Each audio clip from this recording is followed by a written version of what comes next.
Hello and welcome to this deep dive on blue energy, organized by the Blue Cluster within the G-STIC Conference. And today we dig deeper into the energy activity. What is the role that the artificial structures can play for the energy function? For the moment, we see that energy islands are emerging in different forms. Why would we need them, and how can they potentially contribute to a sustainable blue economy? Even though artificial islands have been and still are quite controversial, they are popping up now as important contributors to a carbon-neutral society.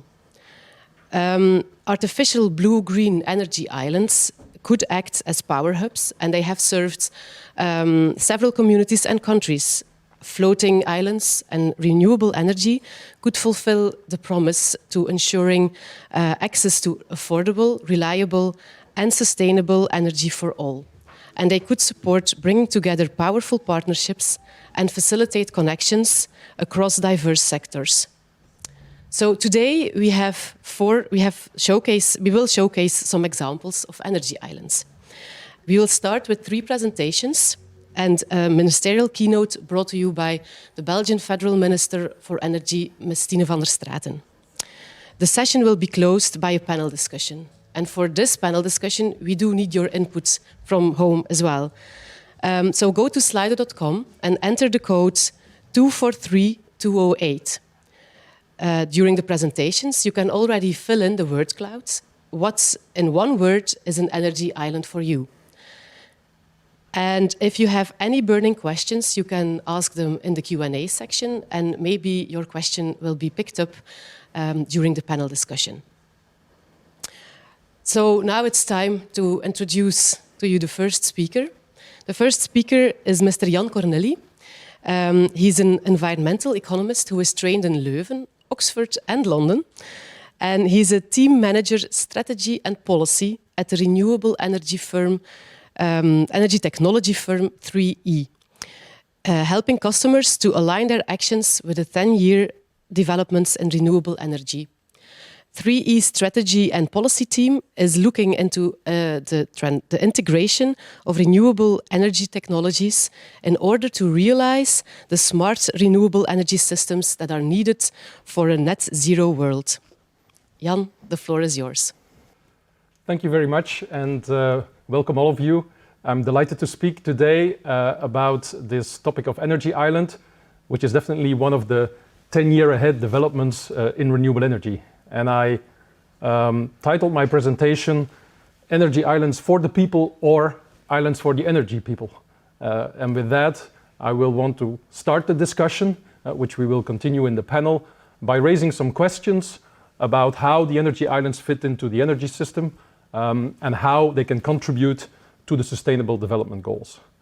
Now, as you mentioned, I'm an environmental economist, and I'm honored and privileged to work with around 100 engineers who are active in the domain of renewable energy, mainly solar and wind.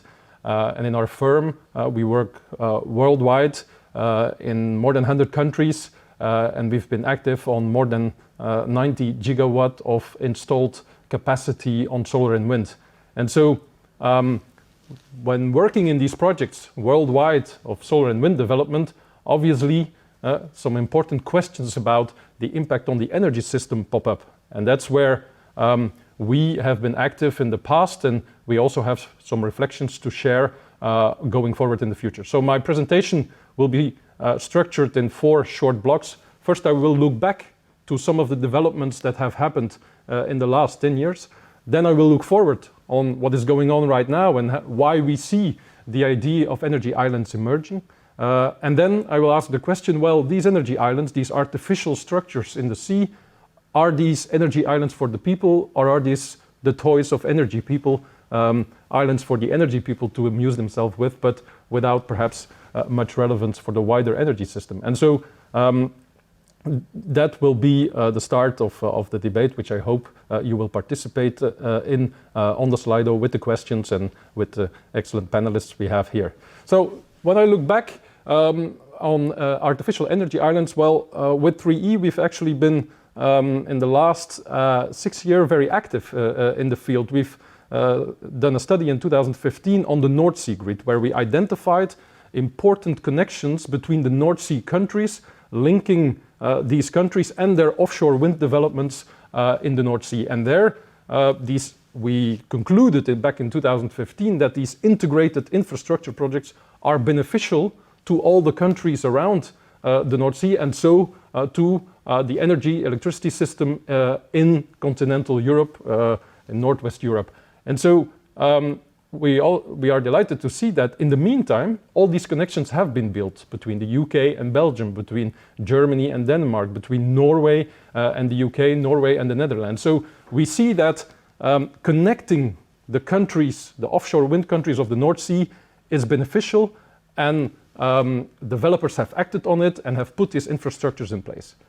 In 2018, we did a study on the value streams of an energy atoll, and it was an artificial energy island with a pumped storage system integrated into it. And the idea was that when there's no wind, we could let the water run through the turbines and create electricity to offset the lack of wind. And when there's too much wind, then we could pump up this water in this artificial island.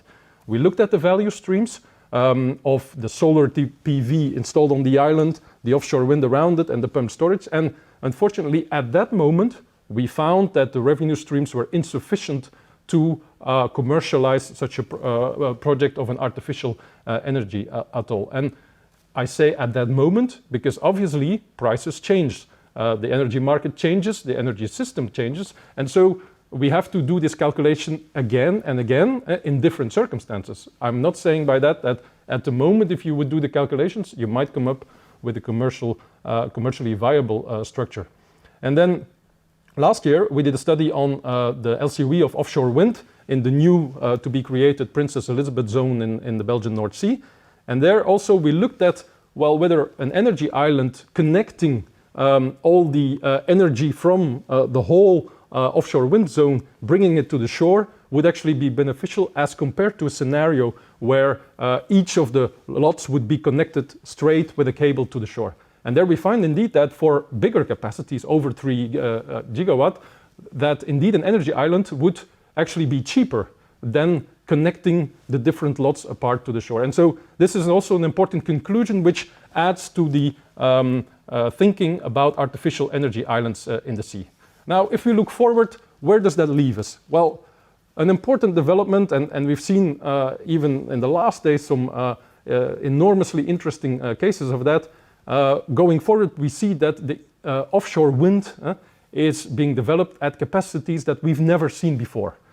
The Scottish Crown Estates have announced 25 gigawatt of projects in the seas around Scotland, which are known to be some of the most advantageous sites for offshore wind. And so we see that this EU offshore wind strategy and the UK offshore wind strategy are pushing to capacities 60 gigawatt by 2030, 300 gigawatt by 2050. We see that floating offshore is also increasing the potential of having even more offshore wind, even in sites where the sea is deeper.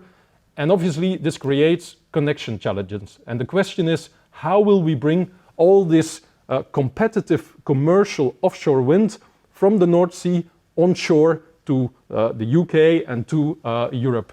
And so this is really the challenge where energy islands can come in.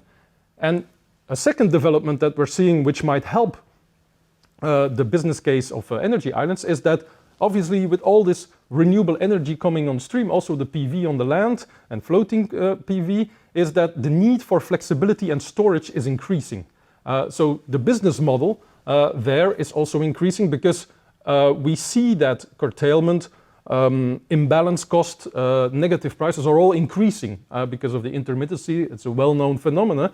But as we are moving to an energy system which is dominant in renewable energy, we see that these effects become bigger, more frequent, and so we need solutions for them. And so these impacts, together with the fact that the cost of these flexibility services, whether it's demand, whether it's batteries, whether it's hydrogen production at peak times and so forth, all these flexibility assets and services the cost of them are also coming down. And so this is actually adding momentum to this business case. And then a third development that we're seeing is that with the hydrogen strategy and the aim to replace fossil gas and and oil and coal by hydrogen in industrial uses or in hard-to-abate sectors, we see that, well, if we want this European renewable hydrogen production to kick off, we would require substantive amounts of offshore wind energy to be brought to the land or brought to an electrolyzer on the sea. And so this is a third development 10 years ahead, which will lead to the demand or the business case for energy islands going forward. So then the question then is, well, what does this energy island actually have to do? And so when you look at it from the perspective of the energy system and the idea that we're moving to a dominant, even 100% renewable electricity system, which has to be cheap, which has to be reliable, which has to be affordable for the customers, well, then we're moving actually from building single assets, an offshore wind farm, a solar PV park, a standalone battery, to system assets. And that's where I think we are moving into a new territory where you cannot just say, oh, I make my business case, I put in some offshore wind, then how this impacts on the energy system on the continent, that's not my business. No, this will be integrated into the thinking of the developers, also by the fact that the prices, imbalance prices and others, will reflect that. So we need to look at the system, and in that system, as said, flexibility, supply and demand is the real game.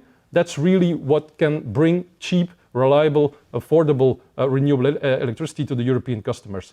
And we see that, from an energy island perspective, we see that actually the real islands with real people are experimenting with that, because the non-interconnected islands, well, they're a closed shop, they're a closed energy system, and they have to, experiment with that flexibility. If they want to move from the petrol and the coal that they are using to the solar and the wind around these islands, they have to solve these questions. And we see actually very interesting perspectives on how you can flexibly use such an energy system. So the real energy islands with real people are already showing us some of the solutions.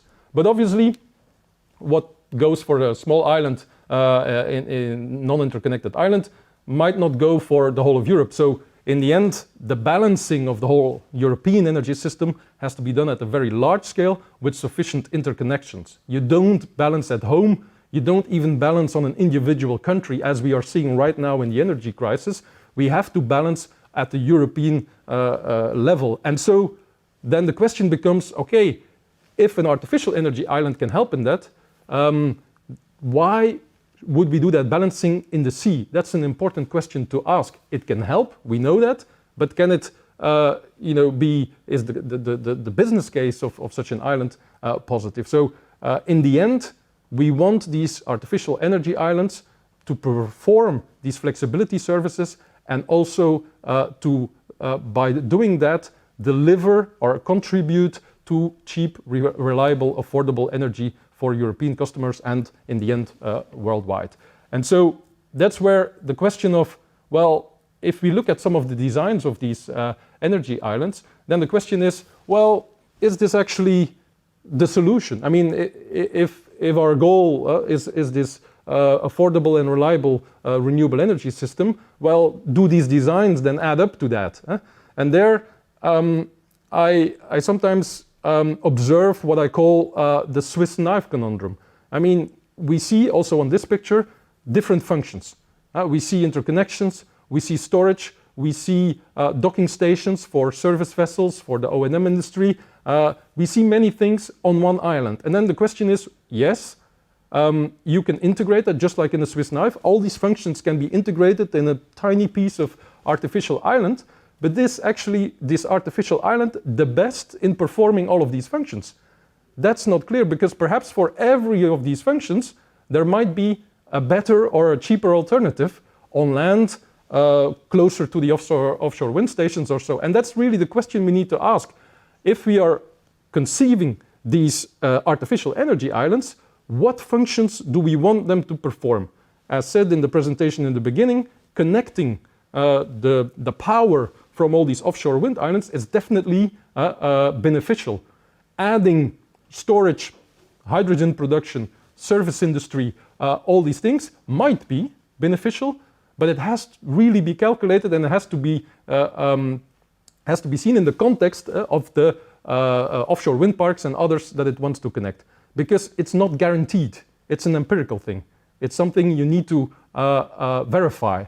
And then the second element that I ask myself around these artificial energy islands, because, you know, okay, we are used now to seeing offshore wind turbines, huge parks in the North Sea, in other seas, and we've seen that in terms of the impact for the environment and so forth, this can actually be unproblematic, even beneficial at some times.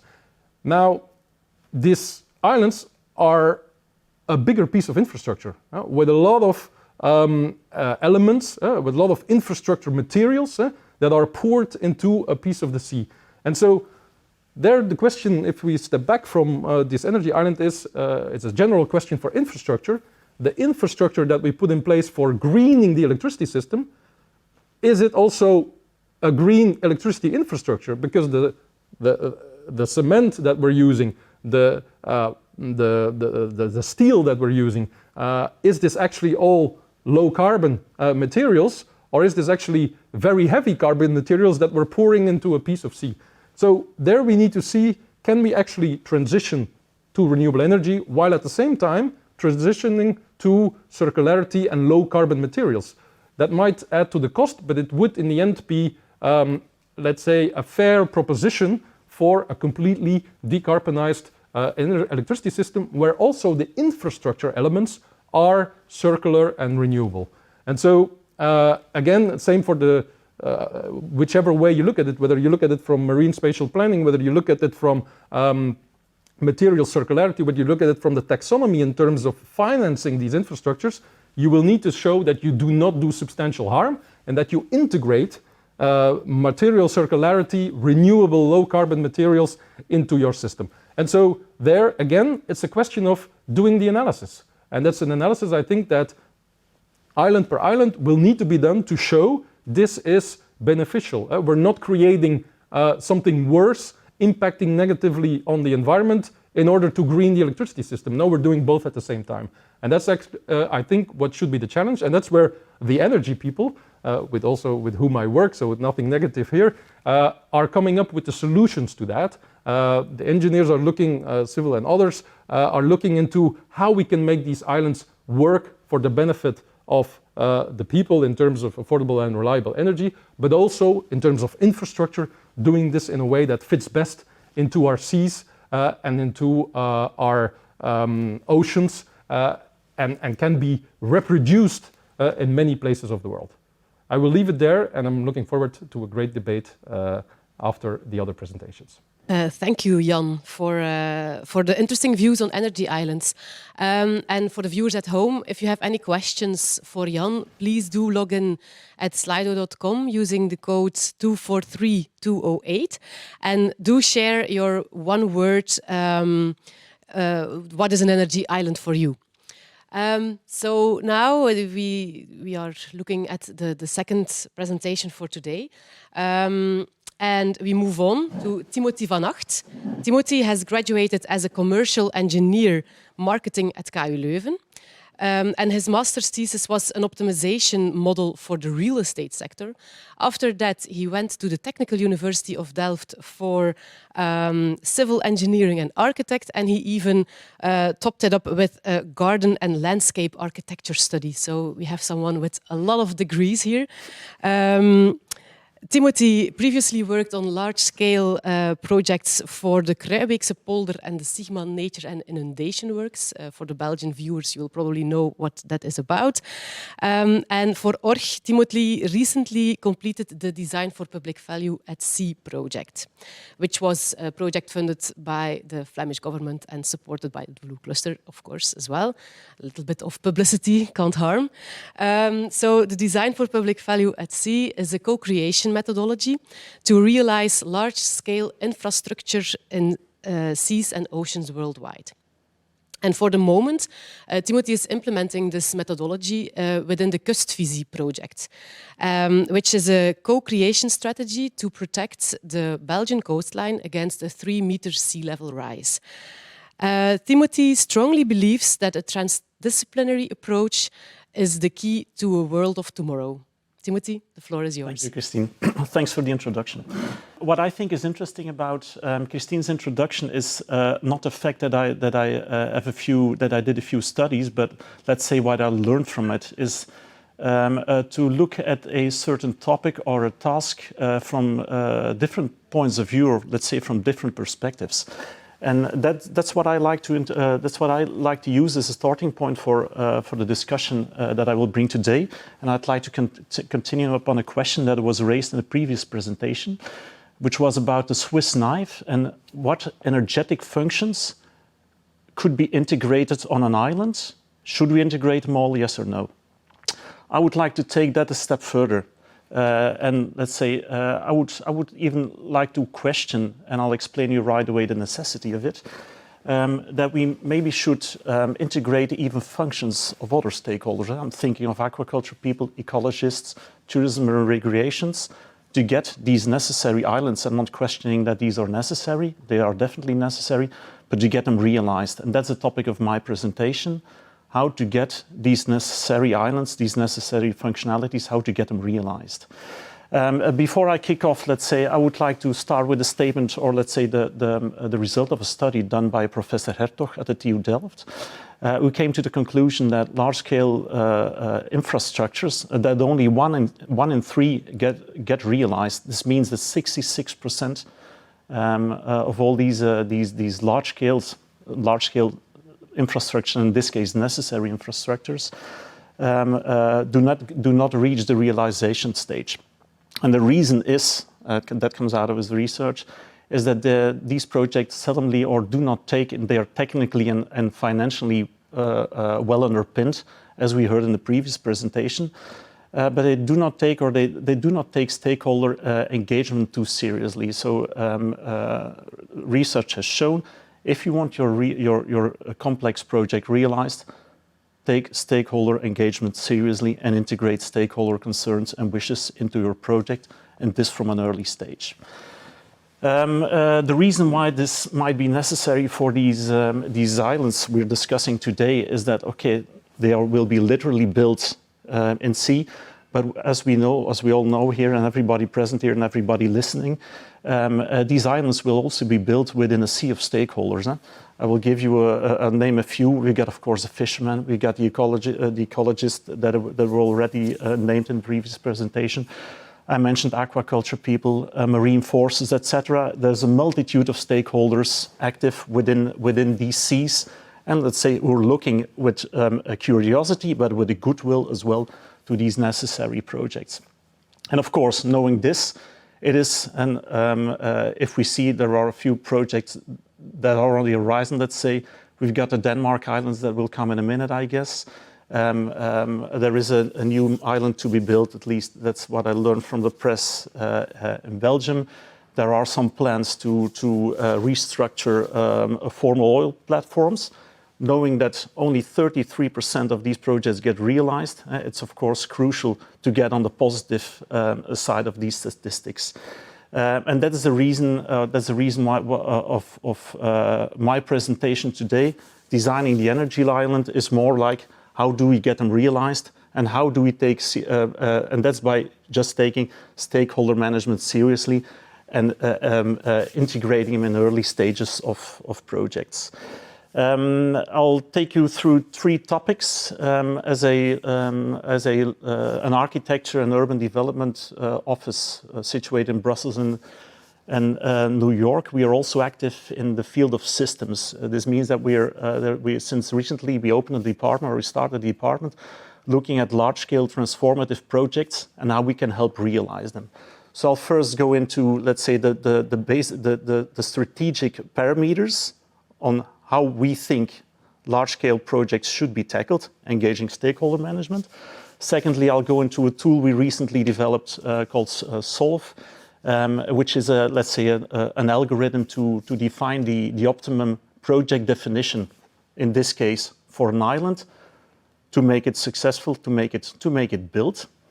And then thirdly, I'll go into the results of design for public value at sea that Kristien recently just introduced. And what I think is interesting about that project, but I'll reintroduce it later on, is when you engage stakeholders and not only look at it from keeping the core of an energy island, naming its energetic functions, how it could transform, how it could, let's say, how its look and its design could alter if you take other perspectives into account. One of the first things we learned from to get large-scale project realized is the idea of joint fact-finding. So to all the designers, or let's say, and all the people engaged in creating energy islands, we would like to invite you in early stages to identify all the different stakeholders involved and to get them around the table from the very first moment. This means, let's say, we did this in Kustvisie, for example. We are now currently working with a group of 90 stakeholders, which we subdivided in different groups of, let's say, 40 to 50 people. We did the same in other projects on land. And these different stakeholders, they got all different points of view, different perspectives. As I said, we've got ecologists on the table, we got marine experts, we got people, sports people, water sports, recreation, marine forces are around the table. We got the different municipalities, etc., engaged. The interesting thing about it is that let's say, if you confront this with the old systems approach, which was typically top-down, coming from an engineering firm, or let's say from the contractors, a firm, a top-down approach, a top-down project, this is what we will realize. As I said at the beginning, these projects hardly or seldomly get realized. We need stakeholder engagement. And that's why we would like to invite you to go for this joint fact-finding. How we realize this within our projects and how you could realize it is within a typical process of let's say 1 to 2 years as a co-creation process for these large-scale projects, is to work with werkbanken. You invite these groups of experts which you have identified beforehand, and recurring every 2 months you bring these people together, you let them share their concerns, you let them share their knowledge, and you let them co-create the energy island we're all looking for.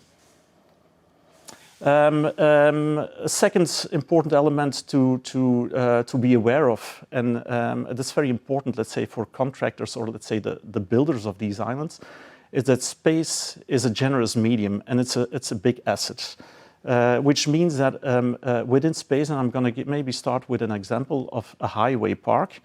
If it is well designed, a highway park can house a highway, it can house a park, it can be combined, let's say, with sports recreation, with leisure, with horeca, dog fields, etc. So this means that this necessary infrastructure, this highway, got realized, or let's say got integrated within a highway park, tackling different narratives and integrating different points of view, different opinions by the different stakeholders. You could translate this idea to energy islands, as I said, a sea of stakeholders. What could an energy island, apart from being an energetic infrastructure, be more than the energy infrastructure? And be aware, it is an asset, the space you have.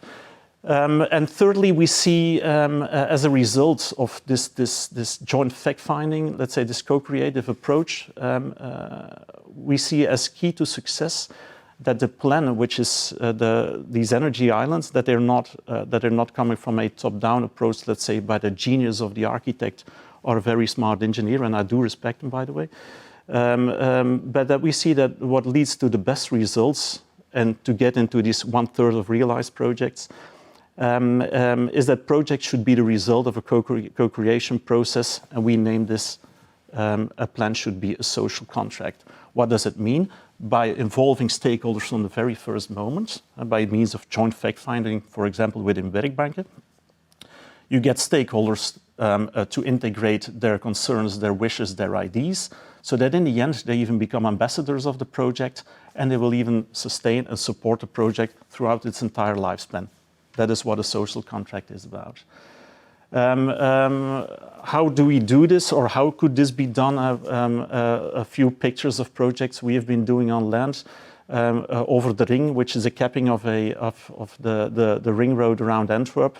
Here you see how these joint fact-finding sessions are in action. It's around a model, sharing knowledge, getting knowledge, co-designing, co-creating. The same, we can take this not only within this smaller group of direct stakeholders, this group of 40, 50 to 100 people, but we can enlarge this to the larger public, so that, let's say, in the end, energy islands will be built in our biggest public domains, which is the sea, which are oceans. So it is most likely that a broader public will have an opinion or a view on these energy islands as well. So a need to engage them as well to get your project realized. So what we see, and I think this is an interesting slide.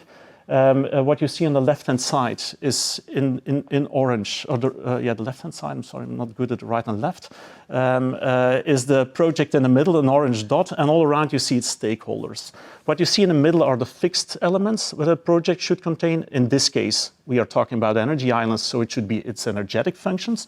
We could imagine as well, and it is arranged here from C to F, possible extra functionalities that we could integrate within these energy islands to get the bigger community, let's say all stakeholders active or all stakeholders involved, to get them support and realize in the end the energy island. As a result, you'll see that costs will go down as risks go down, and that the social benefits and the impact will grow thanks to the realization and support of the project.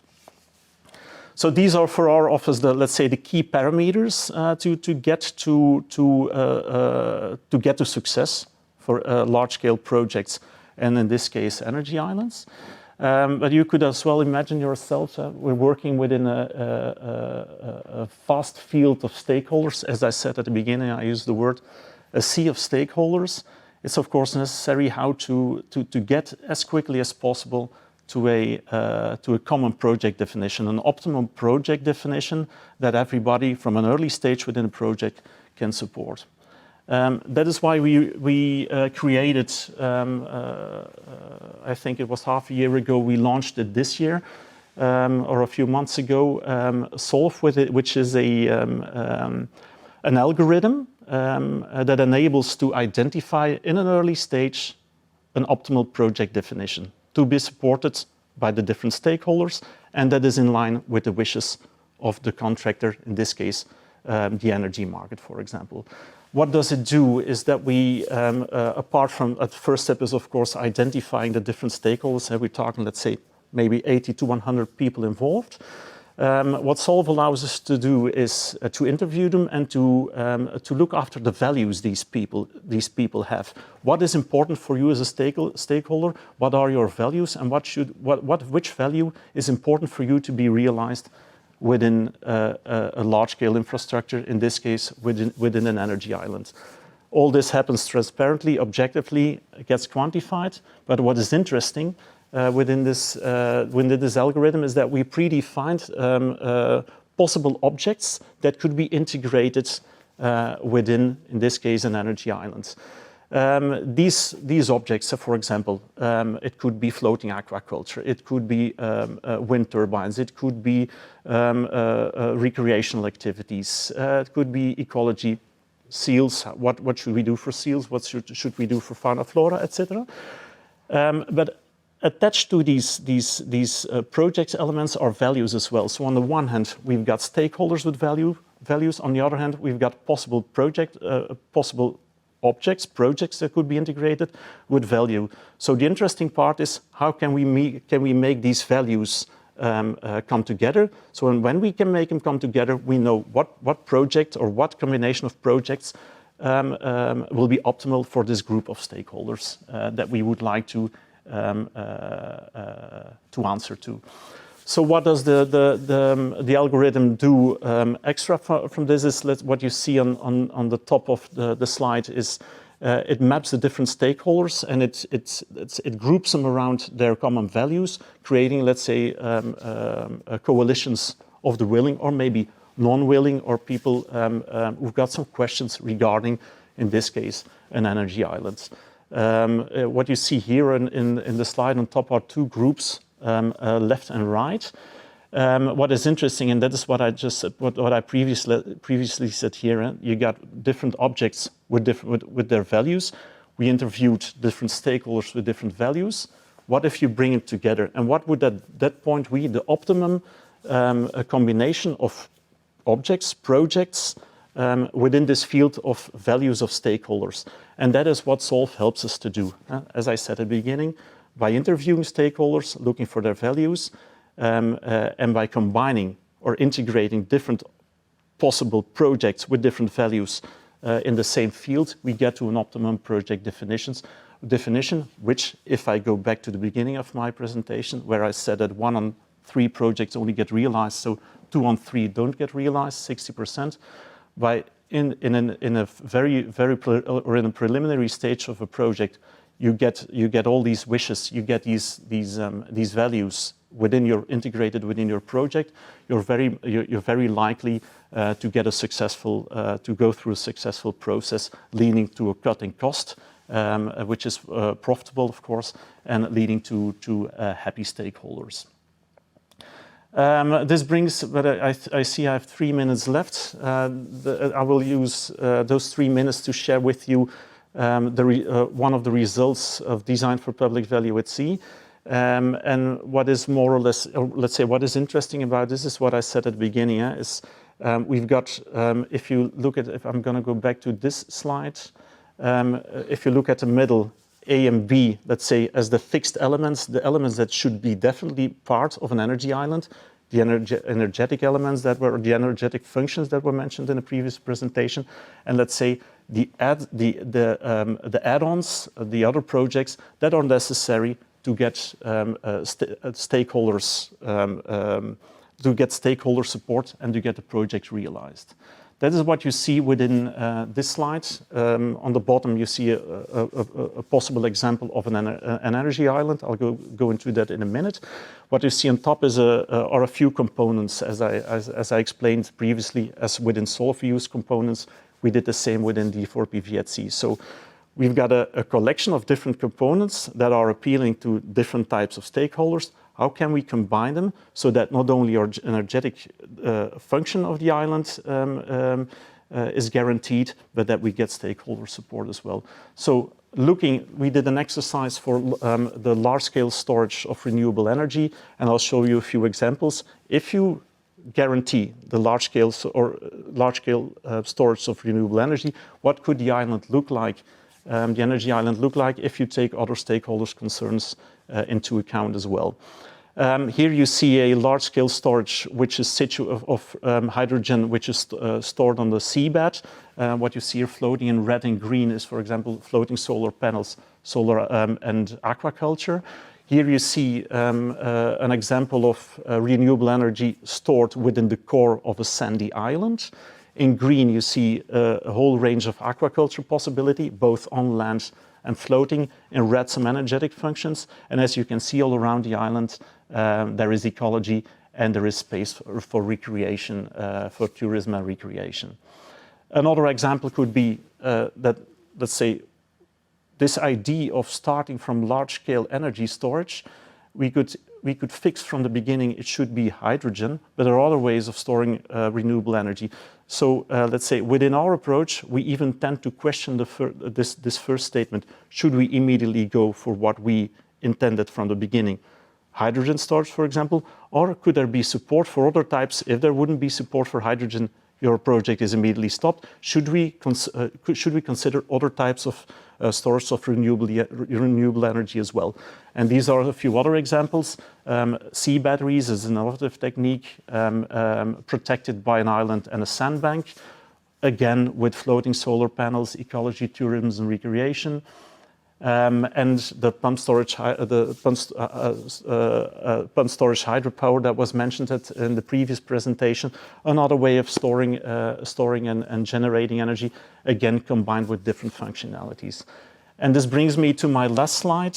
What I think, let's say, as a conclusion for the presentation I gave is, let's say, not only looking from the energetic perspective, but taking into account the opinions, perspectives of all the other stakeholders, which might lead us to a variety of energy islands instead of starting with one proposal. And in the end, and that's what we all want, which is necessary to get these necessary islands realized. Thank you. Thank you, Timothy, for the insightful presentation. And thank you for showing us that it's the importance of including the sea of stakeholders, as Timothy stated it so nicely. So now the time has come to move a bit more up north. We go all the way to Denmark and the Vindø project in the North Sea. So a warm welcome to Michael Ertmann, who's coming all the way from Copenhagen to give us his insights on the Danish energy island concept. Michael Ertmann is an associate partner in CIP, which is the Copenhagen Infrastructure Partners, and he is responsible for developing CIP's bid on the Danish North Sea Energy Island project. Vindø, it's called. Prior to joining CIP, Mr. Ertmann held various senior management positions at Ørsted, which for most of you at home know is a leading utility within offshore wind. He holds a master's degree in economics from Copenhagen University, and he has completed several executive leadership programs and an executive MBA degree. Michael, the floor is yours. Thank you very much for the invitation and the chance to explain what we're doing out of Denmark. As said, my name is Michael Ertmann. I'm associate partner in Copenhagen Infrastructure Partners. The Danish state has announced 2 energy islands to be constructed. One artificial island in the North Sea, which CIP is looking at with our investors, and the other in the Baltic Sea on an existing island called Bornholm. And by the way, both these islands are supported by a broad majority in the parliament. I will in this presentation give a short presentation on our CIP's perspective on the energy island concept, and especially the Vindø project in the North Sea, our EPC partner, the Nord Group, and the view to what can happen globally on the energy island concept. CIP is a global fund management company focused on renewable energy infrastructure investments. The company was founded in 2012 by 4 senior executives from the energy sector, previous Dong, now Ørsted, and currently has over 16 billion euro in assets under management. Recently at COP26, CIP announced an ambition roadmap for accelerating its role in delivering on energy transition by aiming to deploy 100 billion euro by 2030. The company is headquartered in Copenhagen, Denmark, with over 250 employees in 7 offices across 5 continents. Thinking about offshore wind in a large scale quickly leads to a focus on the North Sea. The North Sea will be the European power center of carbon-free electricity with an estimated potential of around 180 to 200 gigawatt offshore wind capacity. This puts the Nordic countries in a unique position. When considering a future with significant offshore wind build-out, it needs to be seen in a larger context, i.e. holistic system view. We cannot afford to think about one wind farm at a time. Environmental impact will be reduced from systematic long-term planning of wind rather than multitude of connections to shore in an uncoordinated way. The energy island concept can be divided into 3 zones for different activities, and that is very much following what have been the discussion out of Denmark. There's a transmission zone, an area for establishing the technical installation, HVDC stations, which is typically owned by the TSO. In the case of Denmark, it's the energy net. There's a flexibility zone. It can be an area for additional HVDC equipment following the OSV build-out, and that's of course very much pending what has been the outline from the previous, from the beginning. Is it a 3 or is it 10 gigawatt? That's the plan. And then an innovative zone That can be an area on the island that could be dedicated for innovative energy use. It could be power to X, storage, data centers, etc. The energy island value proposition includes a greater scaling of offshore wind, saving on power transmission, maximizing the value of offshore wind via optionality in product power to X or electricity, connection of markets via interconnectors, and sectors via power to X. Finally, there's of course local job creation, and it boosts the economic growth. The Venø Consortium is composed of 3 investors. It's 2 of the largest pension funds in Denmark, Pension Denmark and PFA, and the largest utility in Denmark, Andel. In addition, Nykredit, one of the largest financial institutions in Denmark, has been selected as a preferred debt partner, and it is expected to provide part of the debt financing via issuing Danish mortgage bonds. In the fall of last year, the Venø Consortium entered into agreement with Njord Group, a best-in-class global EPC contractor composed of 4 renowned companies within marine and offshore construction: Deme, Boskalis, Asiona, and MT Højgaard. The consortium is managed by Copenhagen Infrastructure Partners. Njord Group has all the necessary experience and resources, both personal and equipment, to tackle the most ambitious marine infrastructure work. In combined numbers, the Njord Group comprise over 50,000 employees, over 800 vessels, and has a turnover of 12 billion euro. Equipment includes inclusive dredging and reclamation equipment, floating docks for caisson construction, offshore installation vessels, transport and towing capacity. And you can see there's also a number of reference projects, container terminal port in Spain, port expansion in Bornholm, and 2 artificial islands. I will now show you a visualization of how the energy island could be realized, made by engineering house Covey, who is engaged as our owner's engineer. However, it is important to note that design and construction methods are not yet decided, and optimal configuration still being developed. And that also referring a bit to previous comments from the presenters.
Offshore wind is expected to play a key role in the future generation of renewable energy across the globe, and the market potential is significant. Despite the significant developments in offshore wind technology over the past 2 decades, global potential remains largely untapped. Installed capacity expected to reach 1,400 gigawatt by 2050 from the current 35 gigawatt. As part of the EU offshore renewable strategy, the European Commission has set a target of 300 gigawatt offshore wind by 2050. In order to harvest this potential, the island concept is the most cost-efficient solution to integrate large-scale offshore wind into energy systems. Looking beyond the Danish project, the energy island concept holds strong export potential. It can be applied to several other regions across the globe, including Belgium, which has recently raised its 2030 offshore wind target. CIP views 2 specific regions having attractive fundamentals for energy island solutions: North Sea and Asia. That was all from me. Thank you for the invitation and opportunity to share CIP's view, and looking forward to the debate. Thank you, Michael, for sharing CIP's perspectives on the energy island concept. Looks very promising indeed. Before we move on to the 4th and final presentation, I would like to remind you to go once more to slido.com using the code 243208 and ask any questions that you have for one of our panelists, and also fill in the word cloud what an energy island could mean for you in one word. After these presentations, I'm sure you've had some inspiration. Our final speaker has a warm connection to Scandinavia, as her life motto is, "There is no such thing as bad weather, only bad clothing." Federal Minister Tinne Van der Straeten has a degree in African languages and cultures, after which she joined law school and established a law firm specialized in climate and energy law. She has been politically active for Groen since 2002, and she is the Federal Minister for Energy since 2020, with a very ambitious program for renewable energy. Unfortunately, Minister Van der Straeten has been called away to the Parliament, but luckily she took the time yesterday to give us a presentation. So we'll now watch the presentation provided by Minister Van der Straeten. Dear ladies and gentlemen, today we are living through a global energy and climate crisis. A combination of an economic boost after COVID-19, geopolitical tension, and a massive failure of old French nuclear power plants. This makes energy prices spike for households and enterprises. In times of distress and uncertainty, there are 3 reactions possible. The first one is flee. Flee from our responsibility to tackle climate change. Postpone our ambition for reduction of CO2 emissions. A second reaction is freeze. Don't act. Halt investments. Wait what the market will do.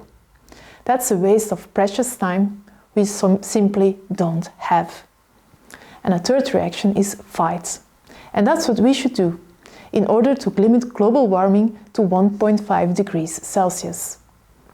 As policy leaders, we need to act now, but not alone. The energy transition needs to be a managed transition in the years to come, with both action from governments and regulatory authorities, action from decisive political leaders, and engagement from all countries, big and small, cooperation also between countries. Governments across Europe are taking short-time action to relieve the heaviest burden on the energy bill. And this is very necessary, but we have to admit this is a painkiller. We need a stronger response, a vaccine. We need to invest today in the energy of tomorrow. Renewable energy, energy efficiency. We need to implement the Green Deal, the European strategy to become climate neutral by 2050. And this is what this session is about offshore wind and about artificial energy islands. Belgium is a world leader in offshore wind energy. In 10 years' time, we have become the 2nd largest offshore wind energy producer per inhabitant in the world. And we are a global leader in this technology. We have recently decided to triple our offshore wind to a total capacity of maximum 5.8 gigawatts. And this means that in the new Princess Elisabeth zone, we will develop 3.1 gigawatt to 3.5 gigawatt of wind capacity. And this is in line with heightened European climate ambitions, advances also in technology and progressive insights. Clearly, this is an ambitious target, and we will need to address technical complexities, how to achieve this in a relatively small area. But the target set by the government, a stable regulatory framework, together with the entrepreneurial spirit, will do the job. And there is simply no other way. To move towards a climate-neutral energy system, we need renewable energy in large quantities. And for Belgium, this means investments in offshore wind energy. And these investments in renewable energy will protect us from price hikes we see today. The North Sea has the capacity to become the biggest sustainable power plant. And this ambition will be a game changer, because we need to rethink how we plan offshore wind parks, how we connect them to each other and also to land, because we will be sharing the electricity across Europe. Energy islands will be a crucial next step. I talked about capacity increase in our own Princess Elisabeth zone. Every Belgian household will be supplied by green electricity generated in the North Sea by 2030. And this increase is possible thanks to the very first offshore energy island in the North Sea. It is one of our investments in energy infrastructure for the future. It is also part of the post-COVID-19 recovery plan. It will be designed and built between now and 2026. And this offshore energy island has the potential to provide the grid connection for the 3.5 gigawatts of energy production from the Princess Elisabeth zone. And also, on top of that, to realize interconnections. And this hybrid combination allows us to be efficient in grid planning. We don't need additional grid reinforcement on land. At this moment in time, we are finalizing the grid design. This was approved by the federal government before Christmas, and we are awaiting now the advice of the Council of State. In 2022, so this year, a full environmental impact assessment will be performed to map the environmental impact of the energy island and provide mitigation measures where needed. Our island, it will be the first, but not the last. Our Belgian industries have a large demand for green electricity, which we cannot produce on our own. And therefore, we joined forces with Denmark. Last November, my Danish colleague Dan Jurgensen and I, we signed a memorandum of agreement in Copenhagen, and it should lead to the construction of an undersea electricity connection between our two countries. It will be called the Triton Link, and it is named after the King of the Sea. This project is also a world first.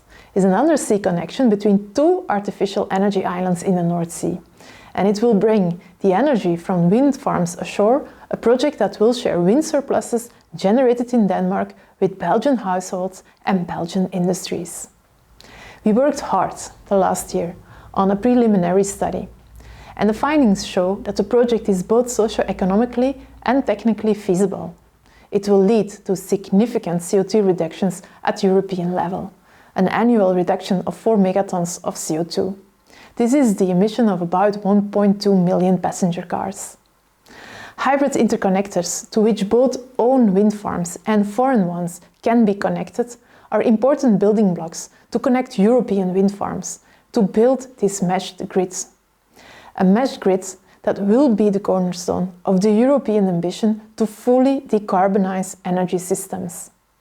The next years will be about how to integrate bulk renewables in the European electricity system, and it will also be about grid stabilization. And energy islands, as well as hybrid interconnectors, will be pivotal.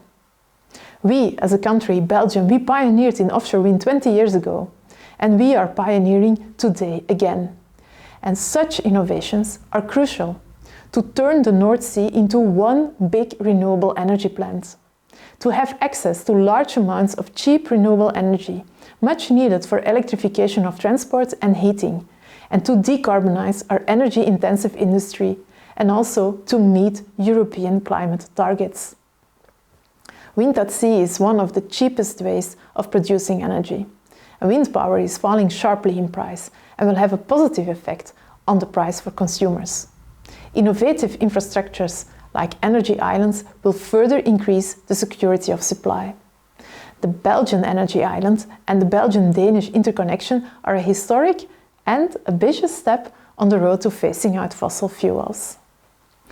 The global energy and climate crisis should force us to accelerate towards 100% renewable energy and climate neutrality instead of slowing us down.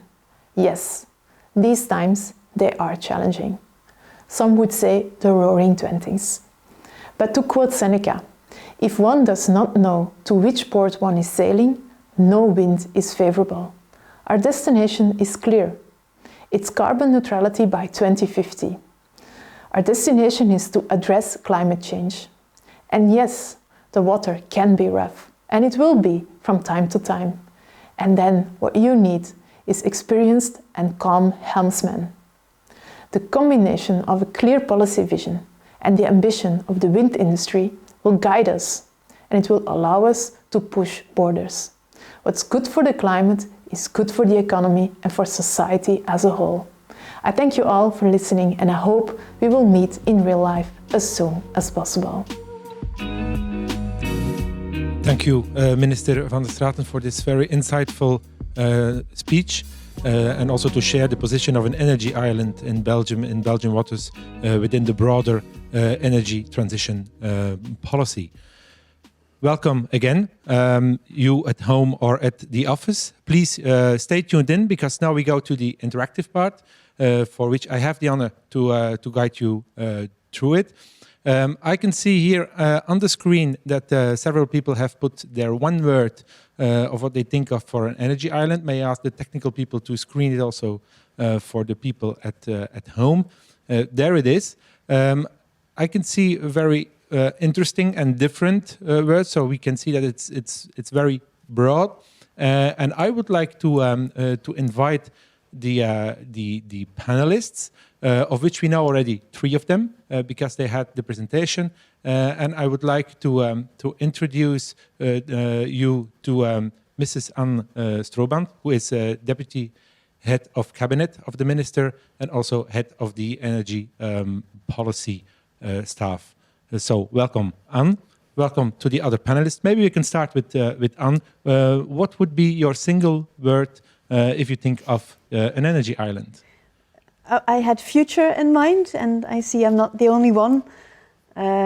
It's for me part of the energy vision and the target to come to climate neutrality, and it's a crucial part to harvest the energy of the North Sea for the whole of Europe. Okay, future-proof. That's a very interesting point. I think we will come back to that. Jan?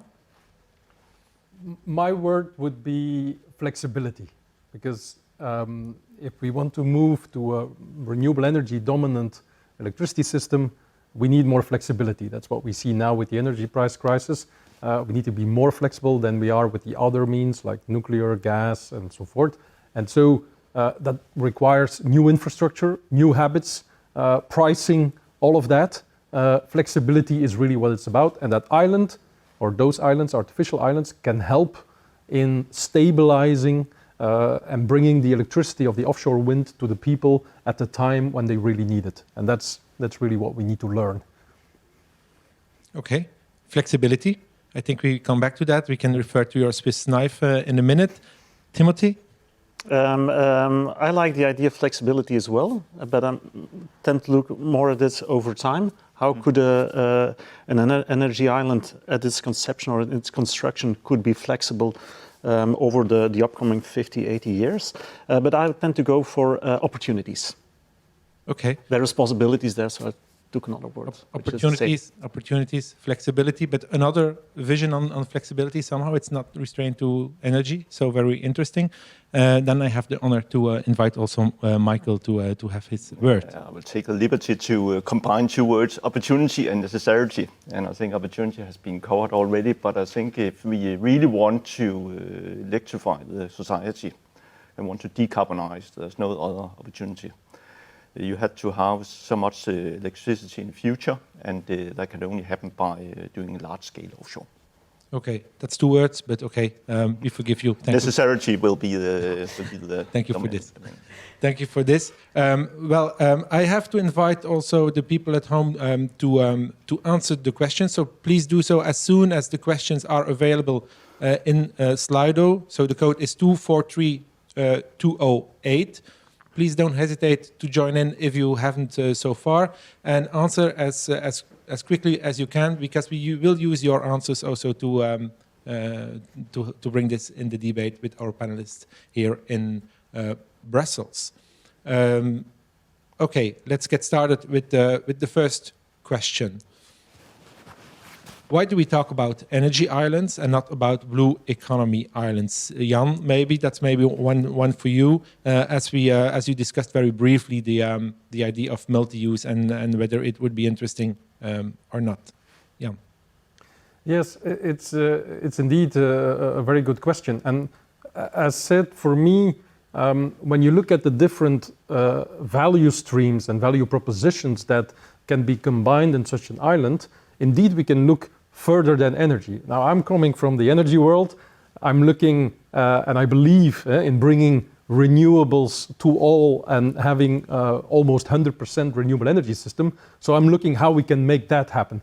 Because if you look at the Fit for 55 package and the climate law in Europe, where we want to become climate neutral, basically it means electrifying our cars, electrifying the heating of our homes, electrifying or making molecules, renewable powered fuels for industry, for the steel that we make and the plastics that we make and everything. So it's a giant task. Already that, can keep us very busy. So I'm focused on that. I'm not saying there's not no other uses. It can be tourism, it can be aquaculture, it can be services and so forth. But in the end, I think, the first reason to do it, and we shouldn't lose sight on that, and I don't think anyone does, but the first reason to do it is really installing a space for bringing the power of the offshore wind together, bringing it to the shore, and contributing to the stabilization of that offshore wind energy with some storage. I think that's the core proposition. And then we can look if it's for stakeholders, for economic, for social reasons of added value, we can look at other functions. I'm not against that. But okay, we always have to think these other functions, can we not do them also elsewhere? There are islands in Europe, there are more than 2,000 islands in Europe. You want to visit an island? You can. You don't need to make an artificial island in Europe to visit an island. There's many. And some of these islands would really want some people to visit them. So tourism you can do also elsewhere. Aquaculture, there's many places. Is it the best place? I don't know. It's empirical. We need to look at it. Okay, thank you very much. It's very insightful. So I would say that you rather would start with an Opinel and then later on you could go for the full Swift night. Exactly. Start with a very good energy island, a pure energy island, and then consider what can be added as useful that elsewhere would be less of interest or value. If we go back to our public that is following, then we can see that it's clearly like 80% saying, well, we should do more than only energy. Maybe Timothy, you can add on this. I will definitely. But I've got a question for Denmark, if I may. Okay, first, I'm sorry to take over your role. My role. You want the mic? No, I don't want the mic. I'll do this only once. If I see the result, and to be honest, I like the proposal you shared with us. I see a different point of view. So I was wondering but maybe I'm now raising your question. Afterwards, I'll give my answer. Is how did you end up? Let's say, because you clearly come with a blue economy island. That's at least what I see in the images. Yeah, let me take you on the road then, because I think it started in Denmark by saying that we have to solve the problem of the not in my backyard. Mm. It's a large-scale wind parks. It should not be in my backyard, so we need to cluster it somewhere, and it has to be a certain distance from shore. And the area in the North Sea we're looking at, that's 100 kilometer plus from shore. Mm. I think that's an important point. Then the discussion in Parliament was about when that was decided summer 2020 that it should start with 3 gigawatt. But then as part of the Finance Act done in December last year, it was decided it should be built so it could cover the full 10 gigawatt. And then it has been decided as well it should be innovative activities on the island to be defined. And that's also what you pointed at your presentation. It's absolutely uncertain what makes sense and what should not make sense. I think what we have seen is that we have been in a dialogue with a number of market operators within different sectors and industries over the last couple of years. And from the market, there's a drive to get activities on the island. But then we're also back to what kind of regulation do you have at the island and what is possible and what will be accepted. So I think that's where Denmark comes from. It has been decided we want to have 10 gigawatt connected. It has been decided that we want to have innovative activities. Should be decided. But we also need a regulatory framework about what is possible. Okay, interesting. Okay, thank you, Timothy, for asking this question. it actually points very nicely out that, well, it's very different, the approach of Denmark as compared to Belgium. And this brings us to the second question. But before we go to the second question, may I ask also to go to the third question at home and already answered, and we have your answers already for the third question.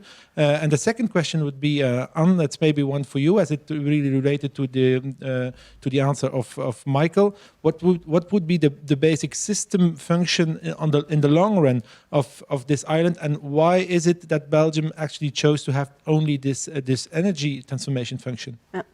Because I think we have a bit of a different approach, and I think we should also consider, of course, the larger we make the energy island, the more impact it will also have on the bottom of the sea, on sea life, on nature preservation, which we should also not forget. So what we put on the island and the surface we create there should really be of an added value.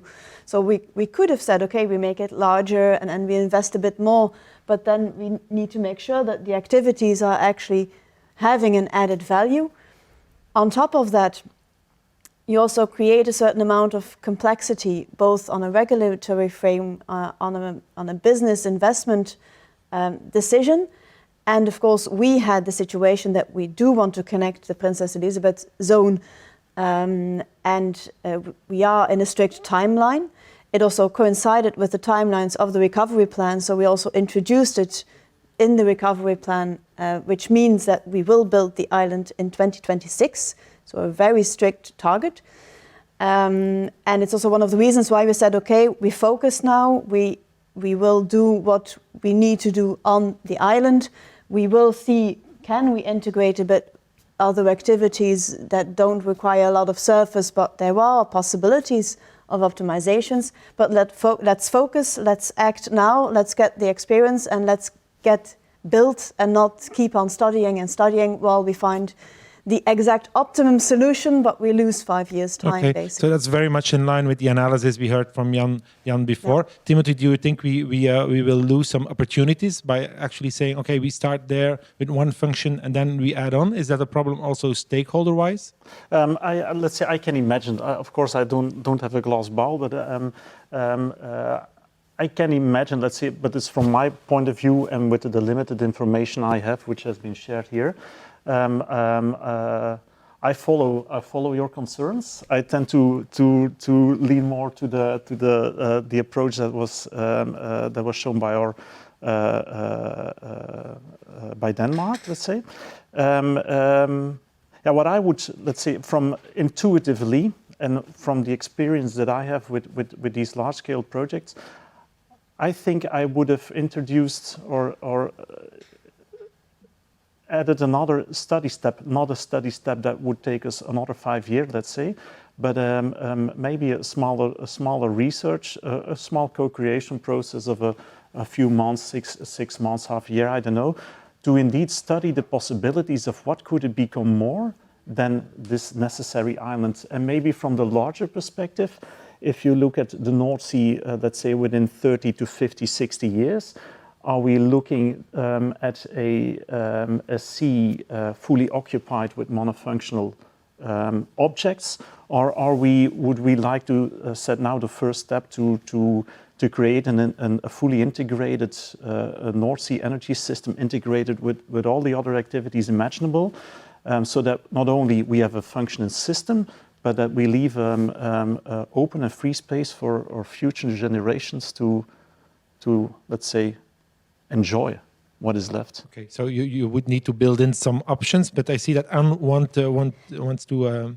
Just quickly, because there was a process of several months where we actually did the exercise, gather other ideas, but to come to a concrete plan where it actually is proven more or less that it makes sense, that step was very difficult to make at that time. So we will still have the discussions, but for activities requiring a smaller amount. I do want to add that it is because of the island that we were in the possibility to increase the capacity for the offshore wind site from 2.1 to a maximum of 3.5, for which a very nice study was made. But the energy island made that possible to increase the capacity, which adds a lot of added value for the Belgian society, because we have a shortage of renewable energy. So there is a large added value now of that energy island by combining those activities, at least, creating access for all Belgians towards renewable energy. Which explains actually the primary energy function of the island. Timothy. Yeah, I would like to get back to the first question and give my answer, because it relates to what has just been said. So let's say the objective of our office is to help necessary projects getting realized. So I'm not pleading for it should be multifunctional.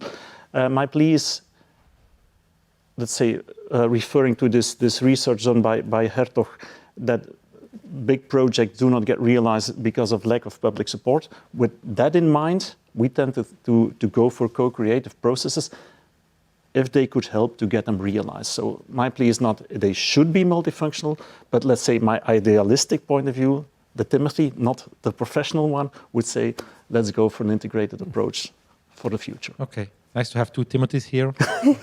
And a moderator Timothy makes three Timothys. Thank you. Correct. Maybe you can go... Can I just make yes. one remark as well? I think the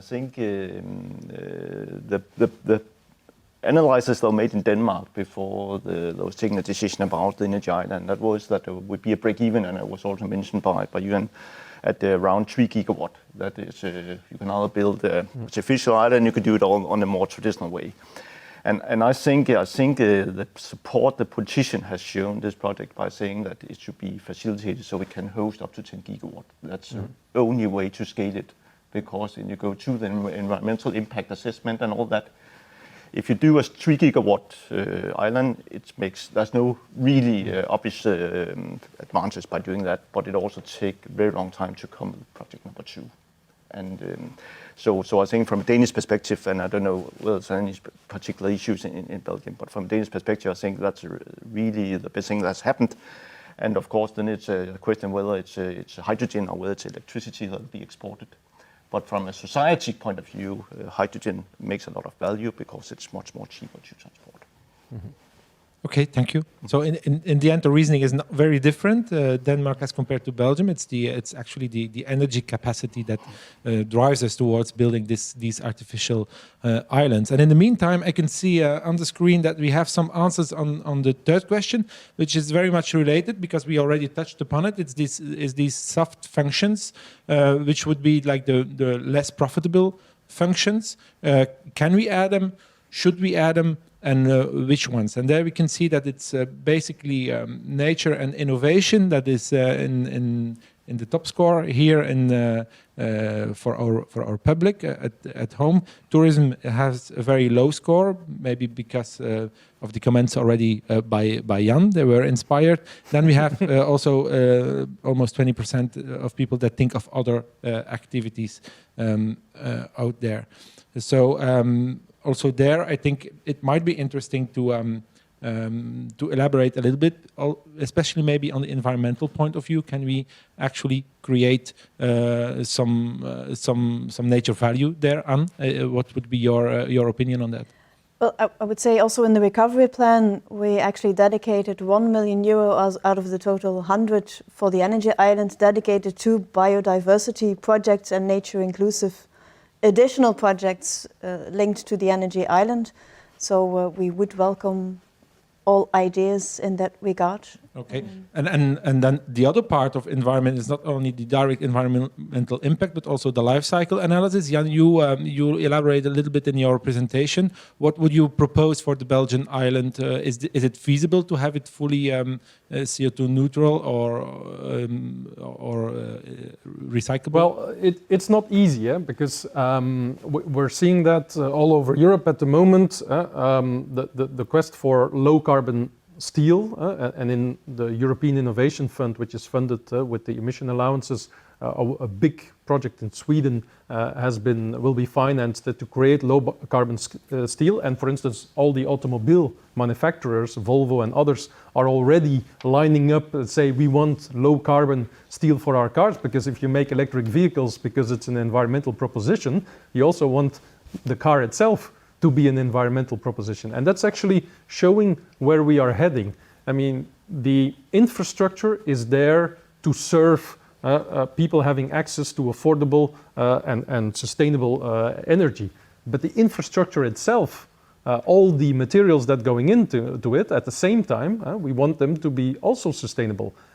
And we might actually need for that hydrogen, which then squares the circle, because the hydrogen will be made, at least in Europe, with offshore wind. I mean, the only competitive hydrogen I can imagine in Europe is coming from the offshore wind. And then the question becomes, where do you make that hydrogen? Do you make it on shore with the electricity coming from an artificial island and the offshore wind parks around? Do you make the hydrogen actually on that island for a bit and then transport it to the shore? Those are questions that we need to look at. But we know that we need the offshore wind, we need the hydrogen to make the materials low carbon that is going into all that infrastructure. So I think it's a multi-challenge, and it's exciting. I mean, it's what a time to be alive, This is all happening. There's a lot of innovation going on. So yes, let's experiment. But let's also, keep a look at on the other side. It's exciting, but it's also difficult. We see at the moment many families are struggling with high energy bills. This cannot be the future. The future has to be affordable. So we have to square all that. And I think it's possible with stakeholders, but also with, calculating, analytics, showing, how this all can fit together and where the demand and the supply of all these low carbon economy is going. So that's where I think we can really contribute also with an island. Challenging but difficult. Thank you, Jan. I think we can go to the next question. Before we do that, I come to you, Timothy.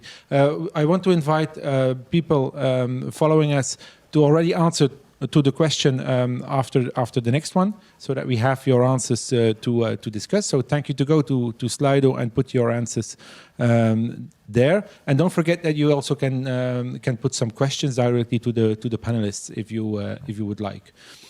Then we go to the next question, and I come to you immediately, Timothy. Also there, it's quite related. We had some brief discussions on financial issues, but I think that might be an interesting for Anne and Michael actually to elaborate a little bit what is the financial structure behind, what is the societal cost, as Jan referred to it, who would and should take the profit. I think that's a huge discussion, and there's a lot of questions also in the broader public about these things. Maybe we start with Anne.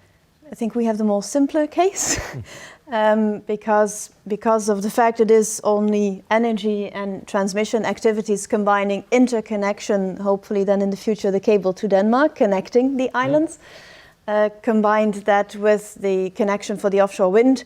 Elia is the party who is fully responsible. They will do the whole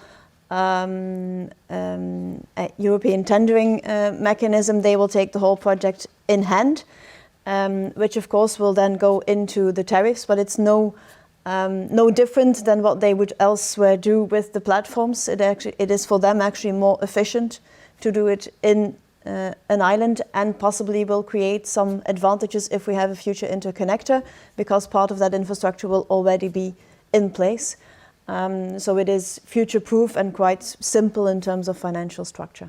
Okay, the last remark is an interesting one, and we will come back to this during this panel discussion. But first, Michael. Yeah, it's not that simple. The total complex of building a wind park around an energy island has been estimated to be 30 billion euro. Out of that, the island itself is 1 to 1.5 billion. So it's a small fraction of the total amount, but it's the complexity around it. The consortium that's behind our project, they have said they are ready to finance the full energy island with the aim of having activities on the island, meaning the use of either by connecting energy to the island, you have to pay a usage fee. However, the state has decided they want to have 51% ownership of the island. And then we are going in, of course, to what kind of revenue model, risk-sharing model, and we don't know yet what the state is pursuing. But we have said we are ready to actually take care of the full chain as private investors. So that could be securing that there'll be the necessary wind, but also the necessary infrastructure and even producing hydrogen. But of course, that's an assessment, risk-adjusted assessment. How can you do that? But that's the idea behind what we have proposed. Okay, very ambitious. Yeah. Thank you. Jan wanted to react. Yeah, I just want to add something to it with a bit of an anecdote. Almost 20 years ago, I made a study on the economics of offshore wind for the UK Department of Trade and Industry. And so I calculated and I looked at the figures and I said, who's going to build this? This is so expensive compared to normal way of creating electricity. And so that was 20 years ago. And then the UK actually didn't. They didn't build it. The Danish started, the Belgians started, the Dutch. And now the UK is catching up when basically all these innovation efforts, all these first deployments, the people working out how we can do this cheaper, the wind turbines that are becoming more economic, all these things have been kickstarted by a small number of small countries. And now we're making competitive renewable offshore wind energy, and now the UK is fully on board with their whole financial capital of London, investing massively in this park. So you see, it's worth pioneering. And it comes at a cost. I mean, the Danish and the Belgian taxpayers have not only morally but financially supported all this a lot. But it brings benefits if you persevere and if you say, okay, in 20 years from now, this will be of value. Let's do this. And so I plead for financial calculus and looking at how it can work. But we also need to make the jump and say, let's do this, and we'll work out. We'll make this happen, and the cost will come down eventually. We need that time perspective also on that. And that's what I learned now 20 years later. If you look at such a study and say, oh, it's expensive, well, think about what will it be in 20 years? And most importantly, we need front runners. So exactly. It might be the same for the energy islands. Yeah. So we have the Belgian and the Danish example. So this might trigger something also for other countries. Thank you for this, for sharing this anecdote. Michael, just a small remark. I think coming back to this about if you have an inflection point about 3 gigawatt, where there's an advantage creating large-scale energy islands, then there's a society benefit, and then it's about how you're allocating in the society. The same if you produce hydrogen, it's much cheaper to transport it from offshore. It's 1/5 or 1/10 of transporting power. There's a benefit for society. And then it's about allocation mechanism. Who's going to benefit and take the risk on that? Yeah. Yes, but then you need space for your hydrogen plant on the islands. And people. But then you can discuss what space is taking up. Is it taking up alternative space for HVDC equipment? Probably it is. So maybe it's not a big deal in that respect. Okay, thank you. Then we will switch to another part of what energy is like. We haven't discussed it right now in full. It's not only about energy production and transformation, but also about energy storage. We touched a little bit on hydrogen. So there the question would be also for the public at home, should energy islands foresee energy storage as well? And also in what way? So there we can see that most people believe that hydrogen might be the future. So this relates to the remark of Michael, that it might also be a cheaper way of transporting it. Batteries, still 30%. Think we should put batteries on the island. and pumped hydro also 20% more or less, and we still have 12% of people that say no, we shouldn't do anything like that, no molecules or no storage. So I think we have a very diverse response here, which is kind of interesting. Who wants to react on that as a first panelist? I would just like to say something, because in terms of hydrogen production, also one of the reasons why our island is smaller, we have said not to focus on hydrogen production from the offshore wind, because we need the electrons to electrify the society. We need that much more than the hydrogen.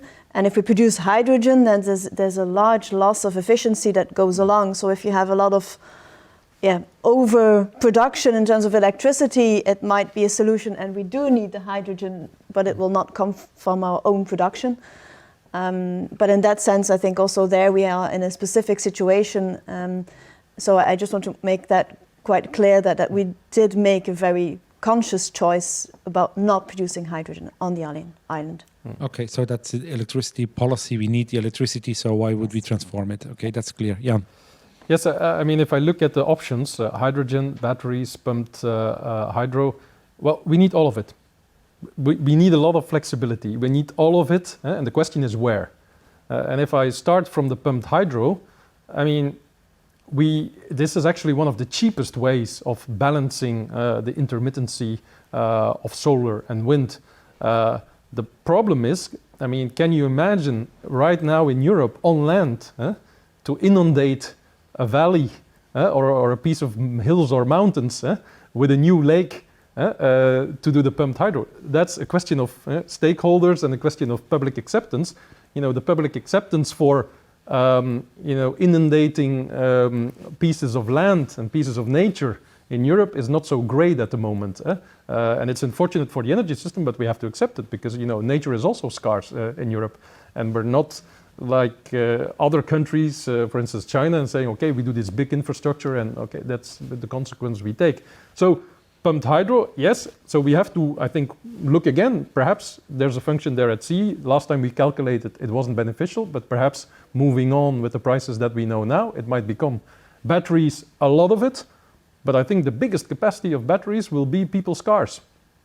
And the flexible use of it, the charging at the right time, during midday when there's a lot of sun, during the night when there's a lot of wind, and this has all to become automatic. So I think batteries, and for that you need to bring the power from the sea to the shore and feed it to all these decentralized batteries. That's, I think, the main system there. And with the coming of EV, I think we're getting there. So that leaves hydrogen, and it's a question of deciding onshore, offshore, where's the best place of production. I mean, the Danish sea is a lot bigger, 100 kilometers, a lot further in the sea than if we look at the Belgian North Sea, where basically you're looking at 10 kilometers or in that, in the tens, not in the hundreds. So that's where that's where you need to make a decision. But we need all of it. I'm sure of it, and we need to learn, because if you look at the fossil system, and there's a lot of problems with that, but we learned globally, to use the cheapest oil, cheapest gas, and so forth, and that leads us sometimes to places where you would not have wanted to be. But okay, it's cheap oil and gas, and it fueled our economy. For renewables, we need to do the same. We need, we've experimented, we've developed the first generation, but now we need to go to the cheapest. If we want people to electrify their homes, their cars, and all the materials they use, it has to be cheap, because otherwise it won't be affordable for the Europeans, and it's definitely not for the rest of the world. So it has to be where it's cheapest, and that's where we need to make the connections, the electrical cables, the hydrogen pipelines, all the infrastructure that we need. And that indeed, I think in Belgium, and I think it's a choice, and it's a reasonable choice to say we will not produce hydrogen at sea. If we produce hydrogen, it's on the shore. We can cable it, the electricity to the shore, and we'll do it there. Okay, good. If that is the way we can make competitive hydrogen, let's do it. Michael, what is your opinion? Do we need it all, and do we need it all on the island? It's very complex because it's also about how you scale your activities at the island, what kind of activities you have at the island. If you start with 3 gigawatt of wind production and it's go with one single exit point into either Belgium or Denmark, Storage probably is a good idea because you can optimize the use of the pipeline system. But the more optionality you had on the island, more exit points, more production, hydrogen, electricity, potential other activities on the island, the less value you get out of storage. So it's about how you're ramping up on your wind and what kind of activities you have for day one at the island. I think on the energy island we have done several business cases and I think there'll be a case for maybe a small storage, but we also on the other hand believe there'll be several export routes for the electricity, probably several production activities, and that's dilute the value of storage. Okay. I do not believe, if that's also embedded in the question there, that hydrogen as a storage, meaning going back to electricity again. I think that's the loss is too big.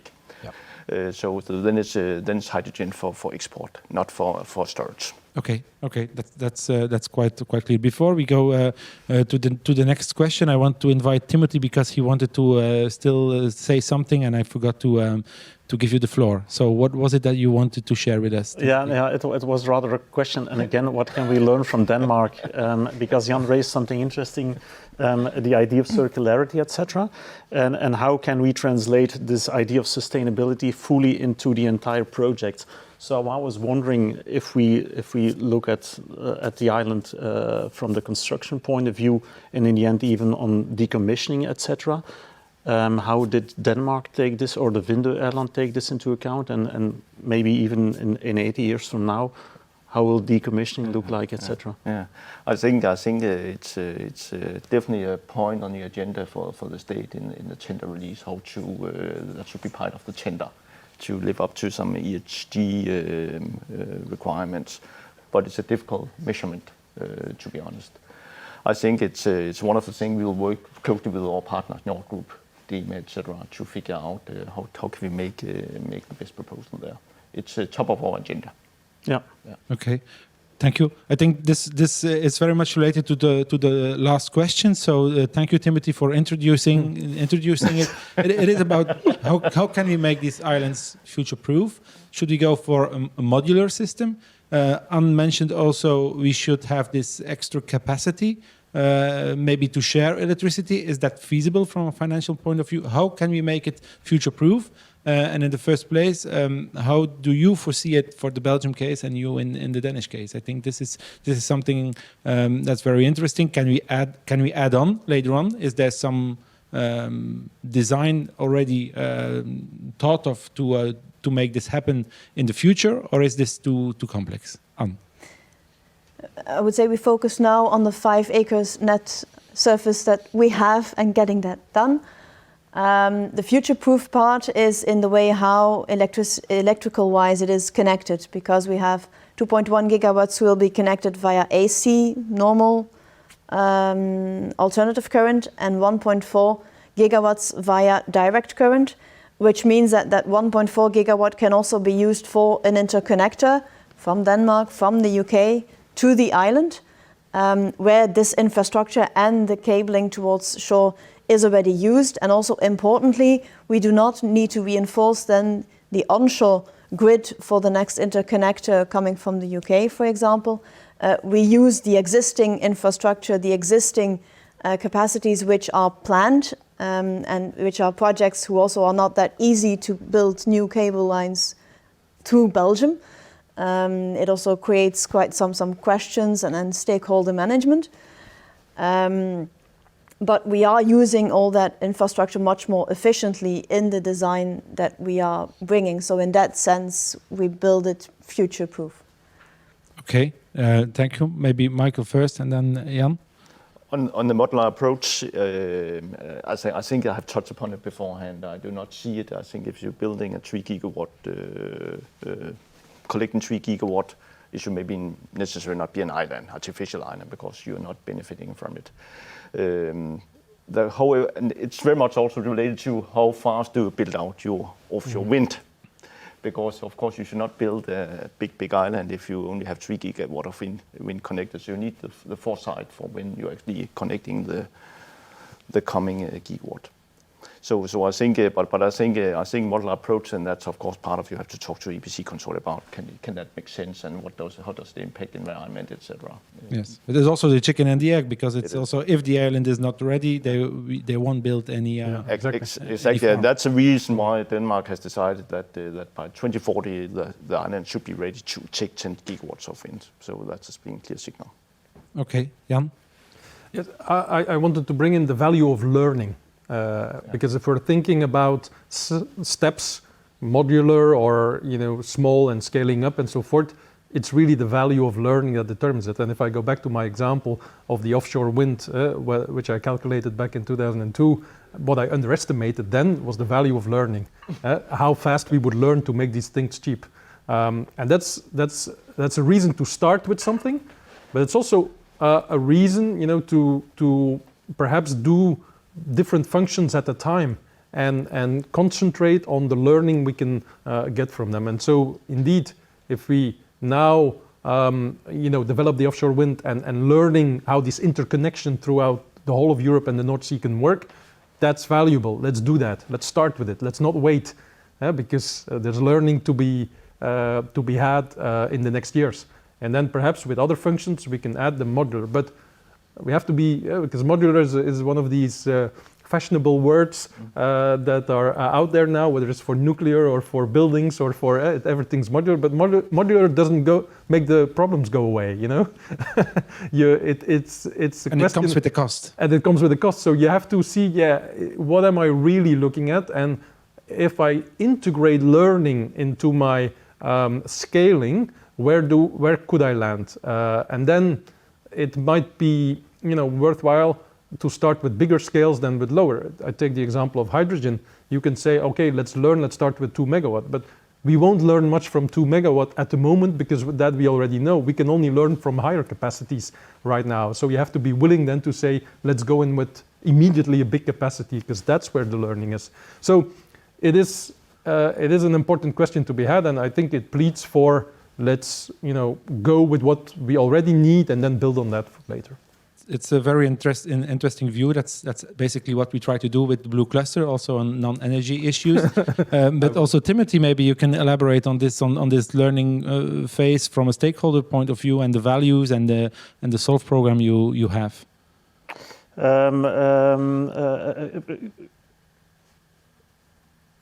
I had a phrase in mind, but could you rephrase your question, please? Well, if Jan actually says, well, we have this learning phase, but we have to actually calculate this also in financial broadcasts to see what how we can actually gain from it. Can we also include non-financial and non-technical issues from your experience in this calculation? Let's say if you follow the rationale or the logic of the presentation I gave earlier, I think it might be necessary to include it to get your project realized. But I follow. Let's say I see there are a lot of challenges, and maybe it has to do as well with possibilities that Belgium has compared to Denmark or vice versa. What I'm let's say now interested in is I'm now let's say I'm looking at these islands now, or the island that is to be built, as I understand it from the information I get now. I see it as a more or less a fixed object that can become more and more efficiently, let's say, within its boundaries. But I'm wondering now, but maybe it's more or less a personal interest, is what kind of procedures or spatial procedures, etc., surround these projects to allow them to grow over time if further efficiency isn't possible anymore. let's say, maybe raises or goes back to the idea of flexibility over time. Okay. And let's say integrating it within the construction is one thing, but how do you surround it from, let's say, the government point of view? But I'm raising another question, sorry, madam. You really want the mic. Thank you, Timothy. I think we have still 6 minutes or 7 minutes or so, and maybe we should go to the questions of the public. And I would like to tackle some of the questions, and each time one panelist, so then we can take more questions, if that's fine for you. So the first question I see there is what do the panelists consider to be the biggest technical challenges for scaling up renewables through energy islands? Who wants to take this one? Michael. At least I have a view on it, because it's not only a technical challenge, but I'll come back to that as well. But I think I actually touched upon also about the number of stakeholders, because it's extremely complex to get everything rolled out in one go, because you need to be sure you can construct an island, you need to be sure you have the necessary infrastructure in place, you need to be sure you get tendered the necessary wind, so it all have to come in one go.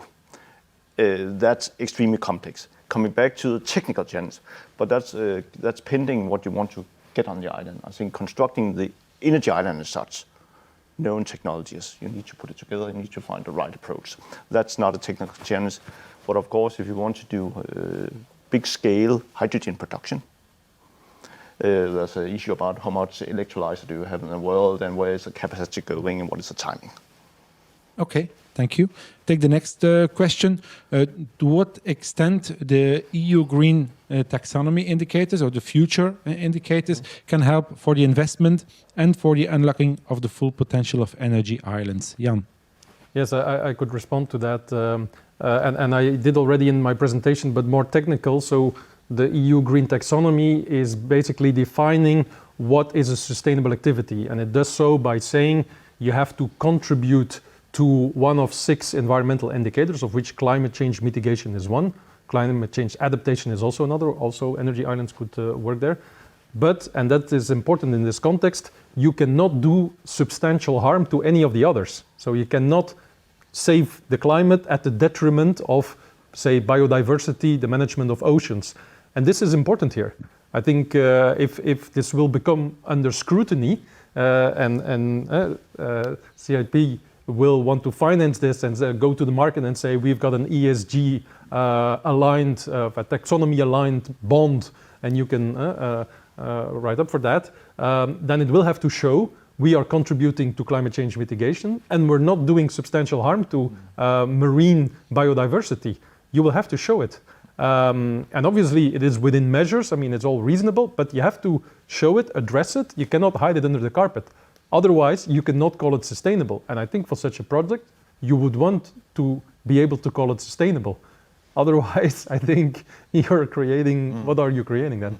So it's, I think the taxonomy helps in purifying the reflection of all the other facets that are out there. So I think it's a very good question, and I'm looking forward to the answers actually. Yeah, so it's complex, as we have to go technology-wise in one go, but actually policy-wise, it's the same. It's the same finance-wise, because there's a lot of money waiting to be spent. I mean, this is. I mean, when you talk to financiers, they're saying, "Well, the money is there. Where are the projects?" Well, this is a project, but does it fit the indicators, the criteria? That's now what will need to be shown, and I think it's very important that it's shown to be sustainable. Okay. We cannot greenwash energy islands. Okay, great. We have a lot of questions. I would like to have some more. Well, how does the energy island relate to Belgium's import strategy for energy? I think that's one for Anne. Yeah. Well, for us, it's actually one of the reasons why we are doing it, because we need renewable electricity. We will not be able to produce all ourselves. That's simply reality. So it is designed to also act as an interconnection point, so we can connect more interconnectors on the island. Of course, then we need to have the cables bringing it to the consumers, which still we need to work out in the future. But it is part of that import strategy. Of course, we also have an import strategy on hydrogen, but let's see, perhaps we should not only build an interconnector with Denmark, perhaps we should also build a pipeline to Denmark. So let's see where it brings, but also hydrogen, we will depend on import, but let's make sure that we get it secured from different sources, from the places where it is more cheap to do so, where we need to start now. New ideas, new propositions to collaborate. Great. Thank you. Maybe one last question that maybe one for Timothy. If there is limited multi-use on the island, what is then the advantage of an energy island versus offshore wind farms? I'd rather pass this question to our specialists here. Okay, Michael. No, but I think that's probably linking to the Belgian island. I don't know. But if I can answer for the DC part, for example, you cannot just simply put it on a platform. It requires quite some space. So if you build that interconnection concept with an AC/DC converter station offshore, that's where you need the island and a bit more firm infrastructure, which also is more cheaper than the alternative. Part of the answer is also not all energy islands will be the same. No. Same with natural islands. There's over 2,000 in Europe. There's big ones, small ones, volcanic ones, and others. So we can design for purpose in the situation where they are in. And that might not be the same far in the North Sea than closer to the shore, might not be the same in the South China Sea or the seas around Japan. I mean, you have to look at what is the geology, what is the marine environment and so forth. It's not, energy islands will come in varieties. And so each time you need to make the reflection. Okay. Thank you. I come back to you, Anne, because there we have a question on public acceptance. I think Timothy can elaborate on this one. Would it be an option by the Belgian government not limiting the buy-in from the citizens by actually multi-use, by introducing multi-use, because this would enhance public acceptance? That's what one of the one person in the audience is saying. What is your thoughts about it? We would greatly accept the invitation, I would say. Okay, thank you for this short answer. Very clear. Anne, may I just please add, because I think it's something we should discuss with area, look at possibilities. Of course, we are regulatory speaking quite limited, but what we do want to do is get involvement of the participants in the offshore wind farms, in the actual producing of the renewable energy. We will launch a tender mechanism, and our goal is that we include citizen participation in that, citizen ownership of the turbines even, so that we really can offer all Belgian citizens the possibilities to co-invest, the possibilities to co-own renewable energy, and to make sure that you assure your own energy provision in the future. Okay. Great. Well, I have the feeling that we can take also this afternoon to continue, because there's questions coming up from the public at home, at the home offices, but also here. There's lots of ideas that have been shared, for which we are, of course, very grateful. I think this is the beginning of the debate. I think we had a very nice contributors here today, which I want to thank. I want to thank you also for tuning in, for having these questions out. And for us, it's really just the start, which was also the objective, open the debate. We have lots of ideas that we have harvested, and I hope we can continue this discussion very, very soon. And of course, I hope also that we meet again in real life, as we are lucky here in Brussels, or virtually, as we are as we are joining you for this session. Thank you so much for joining us, and see you soon. Bye.